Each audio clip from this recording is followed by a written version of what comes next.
This cry started to shake Egypt exactly 10 years ago.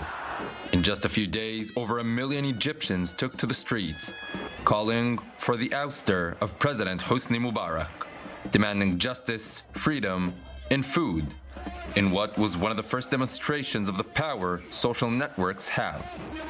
A decade later, the demonstrators who were there in Tahrir Square are looking back. It was difficult and challenging because agreeing to bring down a regime is one thing and then agreeing on how to build is another. And you had a counter-revolution working against you from the very start. This was challenging.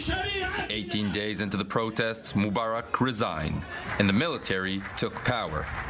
In June 2012, Egypt elected a new president, Mohamed Morsi, representing the Muslim Brotherhood. But Morsi didn't stay in power for too long. 1 year after his election, protests against him erupted all over the country. The military set an ultimatum, and on July 2013, Morsi had to leave the palace. He was arrested and jailed shortly after. This time, the military kept power. Defense Minister Abdel Fattah al-Sisi, an Egyptian general, was the only candidate in the 2013 presidential elections in Egypt.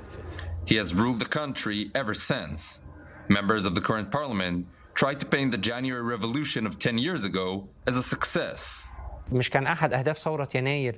some of the demands of the January Revolution to enable youth, to include them in political life, to have their voices heard and for them to have a role in political decision-making? This is now available. Weren't some of the demands of the January Revolution about granting Egyptian women the right to participate in political life and to have a greater role in society?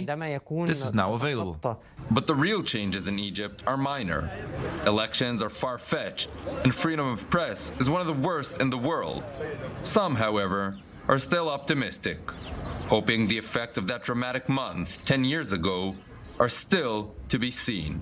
At my clinic, sometimes I get, young people who are like in their 20s. Now they were very young 10 years ago. And they identify with January. They say, I'm a Januarian. I have a dream, and I know I'm continuing this, and I know, Egypt will never be the same way it was.